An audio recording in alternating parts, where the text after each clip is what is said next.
Hello mga ka-GTV Tech na ating subscriber. So nagbabalik po tayo sa ating vlog.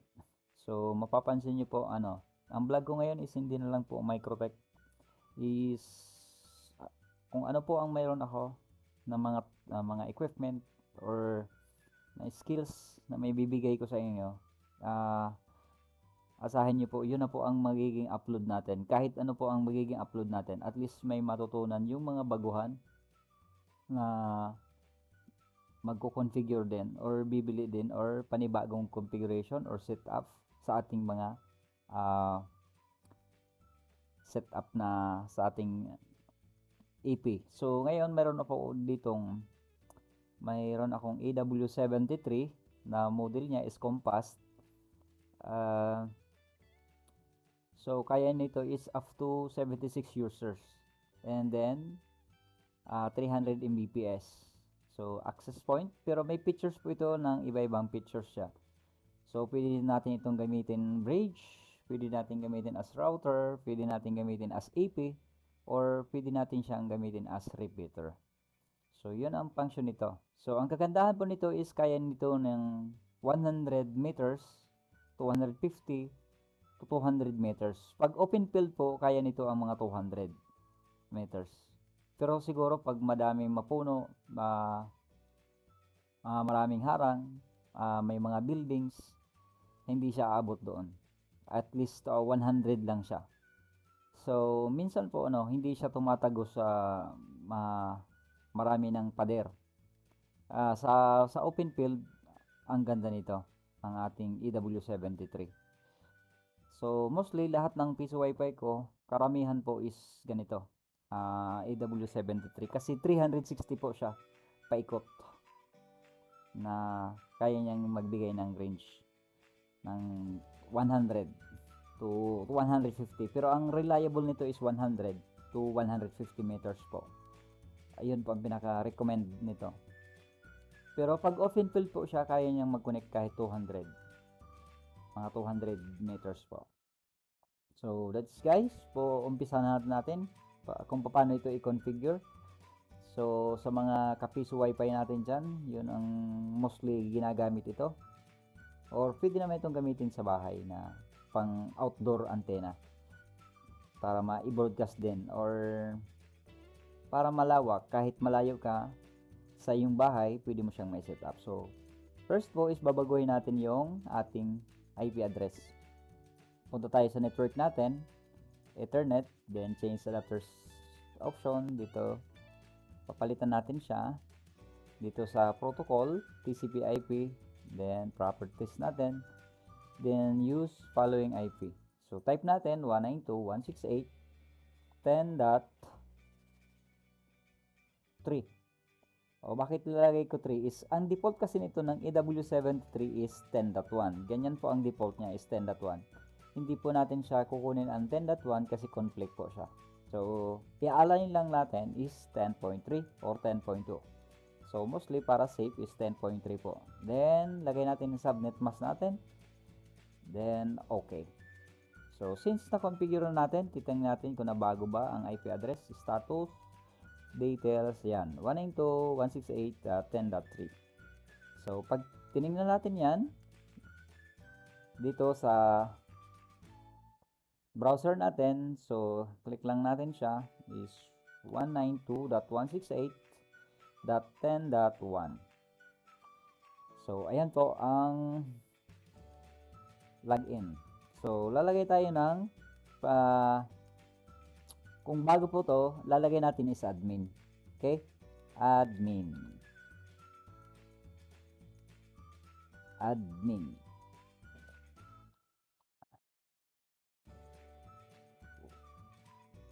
Admin. Ayan. So, admin lang po ang ating password. So, titingnan natin dito. Since naka-set up ko na yan, lalagay lang natin dito sa wizard. Then, sa wizards po, ayan, ito po yung features ng compass natin na AW73. Pwede natin gawin siyang router. Pwede natin siyang gamitin bridge. Then, pwede natin siyang gamitin as AP. Then, pwede natin siya as repeater. Okay, apat ang option niya na pwede natin siyang ma-config. So, dito lang tayo sa access point. Kasi gagamitin natin siya as a piece Wi-Fi. So, dito lang natin is AP. So, pwede natin siya palitan ang default gateway para safe tayo, ano. Kasi minsan kasi napapasok yung AP natin, alam nila kung ano ang IP address. So, for the meantime sa akin po is dati lang. Since 192.168.10.1 lang. Yung default lang ng ating access point. So, next lang natin, then, sa akin kasi yan, SSID, pwede nang palitan anytime, pwede nang palitan, say for example, kung anong gusto nyo, NIT, piso, Wi-Fi, ganyan. Pero sa akin is, lalagay ko is piso Wi-Fi lang. Or, sabihin natin net, piso, Wi-Fi, yan. Lalagay natin dyan, then, dito sa bandwidth, pwede kayong mamili, pero mas maganda is 20 MHz lang, para mas, mas malawak siya. Then, sa password, leave na lang natin ang password. Pero kung gagamitin nyo as a router siya, or EP sa pangsarili nyo, lalagyan nyo siya ng password. Kung anong password ang gusto nyo. Okay? So, sa channel naman, so, pwede kayong mamili ng channel, any channel, pero mas maganda dito ang gagamitin na channel is pwedeng channel 12 or channel 6, ganyan, or channel 7. Yan ang mga magandang ginagamit. Kasi mostly pag naka-auto, ang ginagamit nila is channel 11. Channel 11, mostly ganito, channel 11 ang palaging default ng mga access point. So, para sa akin is naka-auto lang siya para every time pwede siyang magpalit ng channel. So, next lang natin. So, click lang natin itong finish po. So, wait lang natin siyang matapos. So, ganun lang po siya ang pictures natin.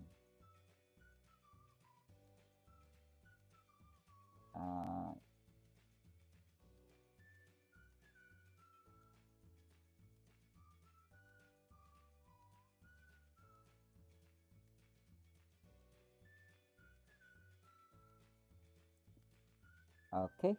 So, ayun. Tapos na tayo sa configuration. So, ilalagay na lang natin siya sa ating piece Wi-Fi or sa ating router mismo or sa ating network para maglagay. So, try natin na makakonect siya. Magko-connect tayo doon sa access point na yon. So, lalagyan natin siya ng connection. Ayan. Wait lang natin. So, try natin siyang i-connect ang ating laptop. So, ayan.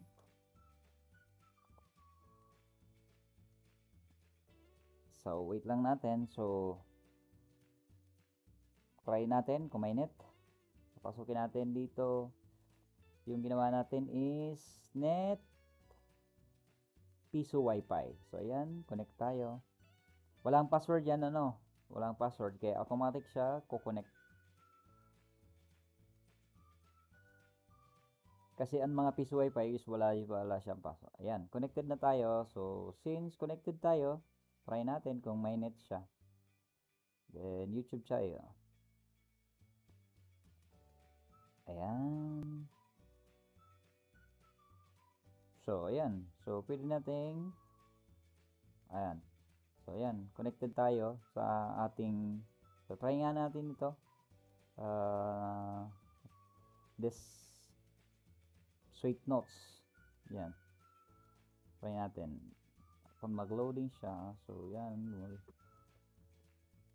Ayan. So, mayroon na tayong internet. So, titingnan natin kung connected tayo. So, ayan. Connected tayo sa Net Piso Wi-Fi. So, yun lang po sa ating piso Wi-Fi. So, disconnect natin. Ayan.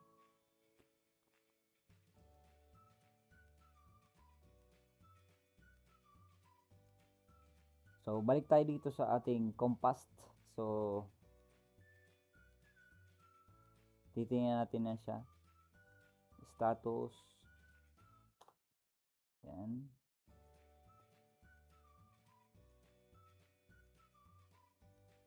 Balik natin. Open ulit natin siya. Ayan. Where's the...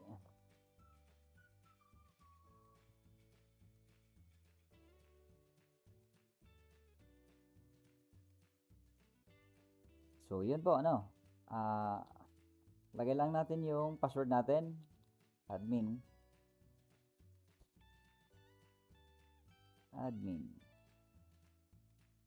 Nabago na ba siya?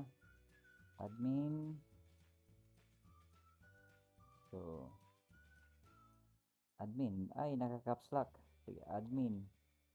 Ayun. So, yun na po, ano. So, try natin siya, another wizards. So, may tatlo pa siyang features. Pwede natin siyang gawing router, pwede natin siyang gawing bridge, or pwede natin siyang gamitin as repeater. So, pwede natin siyang connect, pwede natin gamitin siyang bridge, LAN to LAN, or pwede natin siyang gamitin as repeater para naka-wireless siya. Wala siyang wire hanggang sa kaya niyang abutin. So, pag trinay natin yan, say for example ganito, so, i-scan lang natin yung mga wifi. Ayan po. Anytime pwede tayong connect dyan.